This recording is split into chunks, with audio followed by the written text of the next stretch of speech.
حالانکہ حق یہ بنتا تھا کہ اللہ تعالیٰ نے بندوں کو اتنی نعمتیں دی، وہ بینائی نہ دیتے ہم اندھے ہوتے، گویائی نہ دیتے ہم گنگے ہوتے، سماعت نہ دیتے ہم بہرے ہوتے، عقل نہ دیتے ہم پاگل ہوتے، صحت نہ دیتے بیمار ہوتے، لباس نہ دیتے ہم ننگے ہوتے، کھانا نہ دیتے ہم بھوکے ہوتے، پانی نہ دیتے ہم پیاسے ہوتے۔ اللہ رب العزت وہ ذات ہے کہ جب اس کا کوئی بندہ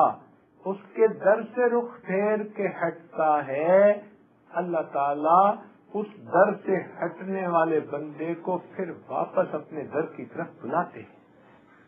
اسی ارشاد فرمایا یا ایھا الانسان ما غرک بربک الکریم، او انسان تجھے تیرے کریم پروردگار سے کس چیز نے دھوکے میں ڈال دیا۔ حالانکہ حق یہ بنتا تھا کہ اللہ تعالیٰ نے بندوں کو اتنی نعمتیں دی، وہ بینائی نہ دیتے ہم اندھے ہوتے، گویائی نہ دیتے ہم گنگے ہوتے، سماعت نہ دیتے ہم بہرے ہوتے، عقل نہ دیتے ہم پاگل ہوتے، صحت نہ دیتے بیمار ہوتے، لباس نہ دیتے ہم ننگے ہوتے، کھانا نہ دیتے ہم بھوکے ہوتے، پانی نہ دیتے ہم پیاسے ہوتے، اللہ تعالیٰ اولاد نہ دیتے لاولد ہوتے، مکان نہ دیتے بے گھر ہوتے، اللہ تعالیٰ اگر ہمیں دنیا کے اندر عزت نہ دیتے ہم ذلیل ہوتے۔ یہ سب کچھ جو نعمتیں ہیں یہ سب اللہ تعالیٰ کی رحمتوں کی وجہ سے ہیں۔ تو جس پروردگار نے اتنی نعمتیں دی پھر اس کو دنیا کے اندر رزق بھی دیا، اب اگر اس کے در سے کوئی رخ پھیر کے پیچھے ہٹتا تو آداب شاہانہ کا تقاضا تو یہ تھا کہ اس کو پیچھے سے دھکا بھی دیا جاتا، ایک لات لگا دی جاتی، تو اس در کو چھوڑ کے کسی اور کی طرف جاتا ہے، دفع ہو، میں نے اس در کو تیرے لیے ہمیشہ کے لیے بند کر دیا۔ مگر پروردگار کو ایسا ہرگز نہیں کرتے۔ کوئی بندہ اللہ کے در کو چھوڑ کے چل بھی پڑتا ہے، اس کو بھی پیچھے سے آواز آتی ہے یا ایھا الانسان ما غرک بربک الکریم، وہ انسان تجھے تیرے کریم پروردگار سے کس چیز نے دھوکے میں ڈال دیا، تو کیوں اپنے پروردگار سے روٹ گیا، کیوں اس کے در سے دور جا رہا ہے۔ اور اگر کوئی بندہ دور پھر رہا ہو اور اللہ تعالیٰ کے در کی طرف آنا چاہے، اللہ تعالیٰ دروازے بند نہیں کرتے، بلکہ ایک بندہ جو 100 سال کی زندگی ملی اس نے اپنی جوانی ضائع کر دی، اس نے اپنا مال ضائع کر دیا، سب کچھ اس نے اپنا برباد کر دیا اپنی خواہشات میں اور اپنی خواہشات میں اور اپنی خواہشات کی اتباع میں اور اپنی جو ہے زندگی کی عیاشیوں میں۔ اب اگر وہ بندہ اپنے پروردگار سے جو ہے صلح کرنا چاہتا ہے، بوڑھا ہو گیا، رشتہ دار سب دنیا سے فوت ہو گئے، اس کا گھر نہیں، اس کا در نہیں، اس کا کوئی ولی وارث نہیں، کوئی کھانا بنا کے دینے والا نہیں، لوگوں سے مانگتا ہے وہ دھکے دیتے ہیں، کوئی پاس بیٹھنے نہیں دیتا کہ یہ بوڑھا تو ہر وقت کھانستا رہتا ہے، کوئی اس کی بات نہیں سنتا، اب دنیا میں اس کی کوئی اوقات نہیں ہے۔ اب اگر یہ بوڑھا عمر کے اس حصے میں جب یہ 100 سال کا ہو گیا، جب پلائی بھی نہیں، جب عقل بھی پوری نہیں، سماعت پوری نہیں، منہ میں دانت نہیں، پیٹ میں آنت نہیں، جسم میں طاقت نہیں، نہ مال ہے نہ حسن و جمال ہے، اب کچھ بھی اس کے پلے نہیں، یہ اس وقت بھی اگر یہ سوچتا ہے کہ میں نے اپنے رب کو منانا ہے اور یہ اس حالت میں کانپتا ہوا اپنے پروردگار کے گھر کی طرف چل کے آتا ہے، تو پروردگار کی طرف سے اس کے لیے فرمان ہے اگر یہ ایک بالش چلے گا میری رحمت اس کی طرف 2 بالش چلے گی، وَإِنْ أَتَانِي جَمْشِي، اور اگر وہ چل کے آئے گا أَتَيْتُهُ هَرْوَلًا، میری رحمت اس کی طرف دوڑ کے جائے گی۔ اللہ تعالیٰ اس بوڑھے کے آنے پر بھی اس کو تانا نہیں دیتے، اس کو جتلاتے نہیں، یہ نہیں کہتے اب آیا ہے اب تیرے پلے ہی کیا، تو نے جوانی کہاں گزاری، تو کہاں راتیں گزارتا پھرا، کہاں تُونے اپنی زندگی کو عیاشیوں میں گزارا، اب تجھے یاد آیا۔ اللہ تعالیٰ تانا نہیں دیتے اس 100 سال کے بوڑھے کو بھی جس کا کوئی سہارا نہیں، اپنے در پر آتا دیکھ کر اللہ تعالیٰ اس کی توبہ کو قبول کر لیتے ہیں۔ تو رب کریم تو اتنے مہربان ہیں، اس لیے کہ وہ حنان ہے، وہ اپنے بندوں کو اپنے سے دور جانے دینا بھی نہیں چاہتے، اس لیے تو اپنے انبیاء کو بھیجا کہ وہ میرے بندوں کو میرے در کی طرف بلائے۔ نبی علیہ السلام نے فرمایا صحابہ کو کہ لوگوں کی مثال ایسی ہے جیسے کہ وہ سب کے سب جہنم کی طرف بھاگے جا رہے ہیں، اور میری مثال ایسے ہے میں ان کو ان کی کمروں سے پکڑ پکڑ کے پیچھے کھینچ رہا ہوں۔ تو انبیاء بھی اس دنیا میں آئے اور انہوں نے دین کی خاطر اتنی قربانیاں دی، اولیاء نے بھی قربانیاں دی۔ یہ سب کس لیے؟ اللہ تعالیٰ نے پسند فرماتے ہیں میرے بندوں کو میری طرف بلا لیا جائے، اس لیے کہ وہ حنان ہیں، وہ نہیں چاہتے کہ میرے بندے میرے در سے دور ہو جائیں۔ اس لیے ارشاد فرمایا کہ یا حسرت علی العباد، حسرت ہے بندوں پر، ما یأتیہم من رسول الا کانوا بہ یستہزئون، ان کے پاس کوئی رسول ایسا نہیں آیا جس کا انہوں نے مذاق نہ اڑایا ہو۔ تو پہلے دور میں انبیاء کا مذاق اڑایا جاتا تھا، آج کے دور میں انبیاء کرام کی سنتوں کا مذاق اڑایا جاتا ہے۔ ذہنیت ان کی بھی وہی ہے جو پہلے والوں جیسی ہوتی ہے۔ دوسری جگہ پر فرماتے ہیں الم اعہد الیکم یا بنی آدم اللہ تعبدوا الشیطان انہ لکم عدو مبین وان اعبدونی ھذا صراط مستقیم ولقد اضل منکم جبلا کثیرا افلم تکونوا تعقلون۔ دیکھو کتنے پیار سے سمجھا رہے ہیں کہ میرے بندو شیطان کے راستے پہ نہیں جانا، رحمان کے راستے پر جانا ہے۔ یہ سب کس لیے؟ اللہ تعالی حنان ہے، وہ نہیں چاہتے کہ میرے بندے میرے در سے دور جائیں، اور اگر کوئی بندہ روٹتا ہے اپنے رب سے اللہ تعالی منا لیتے ہیں، جس طرح کوئی چھوٹا بچہ روٹ جاتا ہے، آپ نے دیکھا ہوگا ماں اس کو کیسے مناتی ہے، گلے لگا لیتی ہے، اس کے بوسے لیتی ہے، پیار کرتی ہے۔ میرے بیٹے ماما سے نہیں روٹا کرتے، بیٹے ماما سے نہیں خفا ہوا کرتے، جس طرح ماں بچے کی ناراضگی کو برداشت نہیں کرتی، پروردگار بھی اپنی محبت کی وجہ سے اپنے بندوں کی ناراضگی کو پسند نہیں فرماتے، وہ بھی بندے کو منا لیتے ہیں۔ بالکل اسی طرح دیکھ لیجئے، چنانچہ اللہ تعالیٰ کا ایک نام حنان ہے اور اللہ تعالیٰ کا ایک نام منان ہے۔ منان کا مطلب ہوتا ہے ایسا احسان کرنے والا، ایسا احسان کرنے والا کہ کسی آدمی کو احسان اتنا کرے کہ اس کے مانگنے سے پہلے اس کو عطا کر دینے والا ہو، اتنا اس کے اوپر احسان، جو احسان بھی کرے اور نہ جتلائے اس کو منان کہتے ہیں۔ پروردگار نے ہم پر کتنے احسانات کیے ہیں، اربوں اور خربوں احسانات کیے، اور اللہ تعالیٰ اپنا احسان جتلاتے بھی تو نہیں ہے کہ میں نے تو اتنے احسانات کیے۔ آج تو ہم چند دن کسی کو گھر سے روٹی پکا کر کھلائیں، پھر اگر خفا ہو جائیں اسے تانا دیتے ہیں، احسان جتاتے ہیں، ہم نے تو اتنے دن تجھے کھانا کھلایا، ہم نے تیرے کپڑے دھوئے، خدمت کی، اس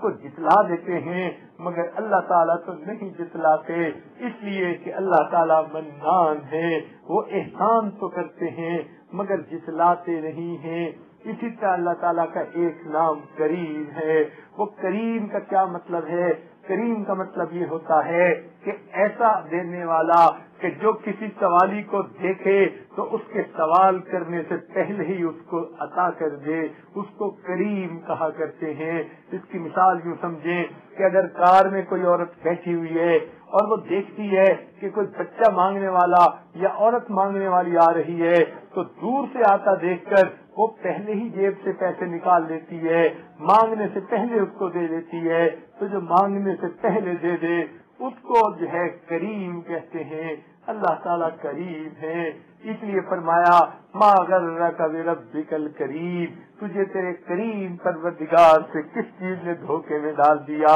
وہ تو پروردگار دے کے خوش ہوتے ہیں، ساری دنیا کو دیکھو لے کے خوش ہوتی ہے۔ ایک پروردگار ہیں جو دے کے خوش ہوتے ہیں اس کے دینے کی حالت تو یہ ہے کہ اگر کوئی بندہ اس سے ایک دفعہ مانگے وہ دیتے ہیں، 2 دفعہ مانگے دیتے ہیں، 3 دفعہ مانگے دیتے ہیں، صبح مانگے دیتے ہیں، رات مانگے دیتے ہیں، بلکہ جو بندہ ہر چیز اللہ سے مانگے، ہر وقت اللہ سے مانگے، اللہ تعالیٰ اس کو اپنے اولیاء میں شامل فرما لیتے ہیں، فرماتے ہیں کہ یہ میرا ولی ہے، مجھ سے مانگتا ہے، کسی اور سے مانگتا ہی نہیں۔ تو پروردگار کتنے مہربان ہیں کہ وہ اپنے بندوں کو دے کر خوش ہوتے ہیں، ان کو دے کر ہے پروردگار خوش ہوتے ہیں، اس لیے کہ وہ کریم ہیں۔ رب کریم ہم پر کتنے مہربان ہیں، دے کر خوش ہوتے ہیں۔ سبحان اللہ، اللہ تعالیٰ دے کر خوش ہوتے ہیں اس لیے کہ وہ کریم ہے۔ چنانچہ اللہ تعالیٰ حنان بھی ہے، منان بھی ہے، کریم بھی ہے، اور اللہ رب العزت جو ہے رحمان اور رحیم بھی ہے۔ یہ دونوں نام رحمت کی صفت سے نکلے ہیں، رحمان بھی رحیم بھی۔ لگتا یہ ہے کہ یہ ایک جیسے لفظ ہیں مگر ان کے معنی میں تھوڑا فرق ہے۔ اس کی مثال یوں سمجھ لیجئے، جیسے بعض لوگ امیر ہوتے ہیں لیکن ان میں خرچ کرنے کی عادت نہیں ہوتی، تو خرچ کرنے کی عادت اور صفت ہے، امیر ہونا اور صفت ہے۔ یہ کچھ لوگ ہوتے ہیں امیر بھی ہوتے ہیں اور خرچ بھی خوب کرتے ہیں، لہذا رحمان اور رحیم کا یہی مطلب ہے۔ اللہ تعالیٰ وہ ذات ہے جس کی رحمت ہے بھی بے انتہا اور وہ خرچ بھی بے انتہا ہو رہی ہے۔ اللہ تعالیٰ کی رحمتوں کا کیا کہنا، وہ تو اپنوں کو بھی دیتا ہے، غیروں کو بھی دیتا ہے۔ ہماری کوئی بات نہ مانے، ہمارا جی چاہتا ہے ہم اس کو روٹی دینا بند کر دیں، گھر سے نکال دیں۔ لوگوں کو دیکھو نافرمان ہوتے ہیں، کافر ہوتے ہیں، اللہ تعالیٰ کے وجود کوئی نہیں مانتے، پروردگار ان کو بھی تعریف، ان کو بھی رزق دے دیتا ہے، ان کو بھی اولادیں دے دیتا ہے، ان کو بھی صحت دے دیتا ہے۔ اللہ تعالیٰ رحمان ہے، دنیا میں اپنے پرائے سب کو دیتا ہے، البتہ قیامت کے دن ایمان والوں کے لیے رحمت خاص ہوگی۔ وَكَانَ بِالْمُؤْمِنِينَ رَحِيمًا، یہ رحمت کی صفت بھی عجیب ہے۔ اللہ تعالیٰ اپنے بندوں کے اوپر رحیم و کریم ہے۔ دنیا میں اگر رحمت کی صفت کو دیکھنا ہو، اللہ تعالیٰ نے ماں باپ کے اندر یہ صفتیں رکھی ہیں، تو باپ کے اندر رحمانیت کی صفت کا جلوہ زیادہ ہوتا ہے،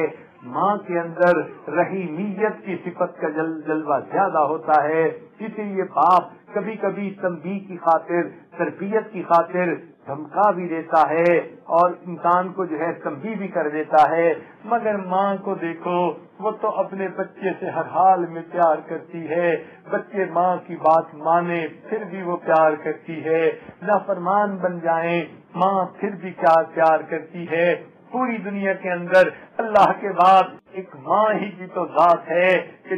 جو نالائقوں سے بھی پیار کرتی ہے اور بروں سے بھی پیار کرتی ہے۔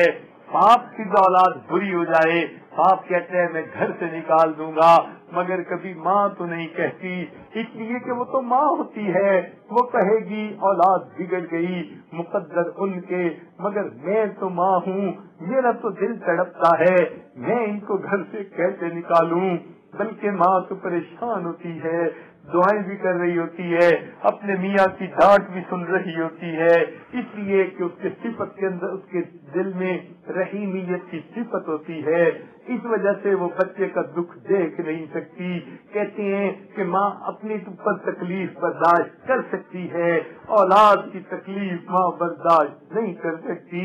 اس لیے کہ اس کے دل کے اندر رحیمیت کی صفت اللہ نے ڈال دی ہے۔ اب اگر یہ ہے کہ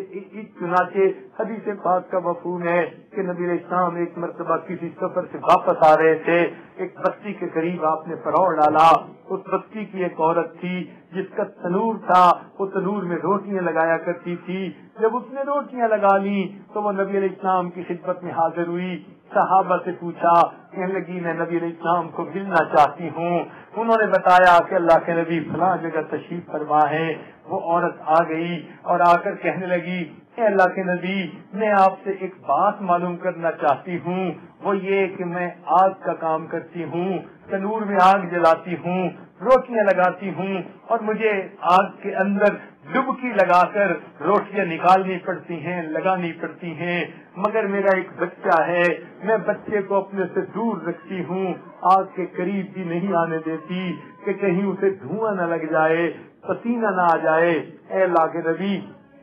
میں ماں ہوں، جب میری محبت ایسی ہے کہ میں بچے کو آگ کے قریب بھی جو ہے دیکھنا پسند نہیں کرتی، دور رکھتی ہوں کہیں سے پسینہ بھی نہ آ جائے، تو پھر میں نے سنا ہے اللہ تعالیٰ تو ماں سے بھی زیادہ اپنے بندوں سے محبت کرتے ہیں، تو وہ قیامت کے دن اپنے بچوں کو جہنم میں کیسے ڈال دیں گے؟ حدیث پاک سے آتا ہے نبی علیہ السلام نے یہ بات سنی، آپ کی مبارک آنکھوں سے آنسو آنے لگے، کب تک گرنے لگے۔ اتنے میں جبرائیل علیہ السلام نے آ کر کہا اے اللہ کے نبی اللہ تعالیٰ فرماتے ہیں وما ظلمهم اللہ ولکن كانوا انفسهم یظلمون، اللہ ان پر ظلم نہیں کرتا، یہ اپنی جانوں پہ خود ظلم کرتے ہیں۔ اللہ تعالیٰ تو چاہتے ہیں میرے بندے جہنم سے بچ جائے، مگر یہ کرتوت کرتے ہیں، گناہ کبیرہ کرتے ہیں، نافرمانیاں کرتے ہیں، عورتیں ہیں تو بے پردہ پھرتی ہیں، نمازیں قضا کرتی ہیں، غیبت کرتی ہیں،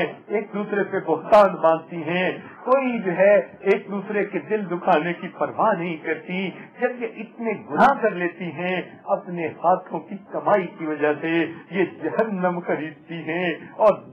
خود جہنم میں جاتی ہیں۔ اللہ تعالیٰ تو ہرگز نہیں چاہتے، تو واقعی بات ایسی ہے اللہ تعالیٰ نہیں چاہتے، لیکن ہم اپنے گناہوں کے سبب جہنم کے حقدار بن رہے ہوتے ہیں۔ اللہ تعالیٰ ہمیں سمجھ عطا فرما دے۔ اللہ تعالیٰ تو بڑے قریب ہیں، وہ تو بندے کی دعاؤں کو قبول فرما لیتے ہیں۔ چنانچہ ایک آدمی تھا جو بتوں کی پوجا کرتا تھا، ایک دن کسی پریشانی کی وجہ سے اپنے بتوں کے سامنے بیٹھ کر تسبیح کرتا رہا اور یا سنم یہ کہہ کر ان کو پکارتا رہا۔ ساری رات گزر گئی لیکن ان بتوں نے کوئی جواب نہ دیا۔ اس کو رات کے آخری پہر میں اونگ آنے لگی، اس اونگ کی وجہ سے اس کی زبان سے یا سمد کا لفظ نکل آیا۔ سمد اللہ رب العزت کا نام ہے، جیسے ہی سمد کا لفظ نکلا اللہ تعالیٰ کی رحمت متوجہ ہوئی، فرمایا لبیک یا عبدی، میرے بندے مجھ سے کیا چاہتا ہے؟ فرشتے حیران ہیں، رب کریم یہ تو بت پرست ہے، ساری رات بتوں کو پکارتا رہا، اب آپ کا نام تو غفلت اور نیند کی وجہ سے نکلا، آپ نے اس دنیا کو بھی جواب دے دیا۔ رب کریم نے فرمایا کہ دیکھو وہ بت پرست تھا، ساری رات بتوں کو پکارتا رہا مگر کسی بت نے جواب نہ دیا۔ میرا نام اگرچہ نیند کی وجہ سے اس کی زبان سے نکلا، اگر میں بھی جواب نہ دیتا پھر مجھ میں اور بتوں میں کیا فرق رہ جاتا؟ تو جو رب اتنا قریب ہو کہ نیند میں بھی اس کا نام زبان سے نکل آئے، اللہ تعالیٰ اس کا بھی جواب دیتے ہیں۔ کیوں نہیں دیکھتے؟ بچہ نیند میں امی کا لفظ پکارتا ہے، ماں اٹھ کے بیٹھ جاتی ہے، میرے ماں نے میرے بیٹے نے مجھے پکارا ہے۔ اللہ تعالیٰ تو ماؤں سے بھی 70 گنا زیادہ محبت کرتے ہیں، وہ بھی بندے کو اسی طرح پسند فرماتے ہیں، مگر ہمیں اللہ تعالیٰ سے مانگنا نہیں آتا۔ ہماری زبانیں جھوٹ بول بول کے کالی ہو چکی ہیں حقیقت میں، اس لیے جب دعائیں نکلتی ہیں تو وہ اللہ کے ہاں قبول نہیں ہوتی۔ کاش ہم ان زبانوں سے سچ بولتے، اللہ کا نام لیتے تاکہ یہ نورانی بن جاتی، پھر اس سے نکلا ہوا نام ہمارا تاثیر والا نام بن جاتا۔ اللہ تعالیٰ ہمیں اپنے در سے مانگنے کی توفیق عطا فرمائے اور ہمیں اللہ تعالیٰ اپنی محبت عطا فرمائے، اور اللہ تعالیٰ ہمیں اس دنیا کے اندر اپنے دل کو صاف کرنے کی توفیق عطا فرمائے، تو ہم اللہ تعالیٰ کے نام کا جتنا بھی ذکر کر سکیں اتنا کم ہے۔ اس کی وجہ سے دلوں میں محبت ہوگی اللہ تعالیٰ کی اور دلوں میں اللہ تعالیٰ کی عظمت آئے گی۔ اللہ تعالیٰ ہمارے آج کے اس مل بیٹھنے کو قبول فرما لے اور ہمیں اپنے مقبول بندوں بندیوں میں شامل فرما لے۔ وآخر دعوانا ان الحمد للہ رب العالمین۔ اللہ اللہ اللہ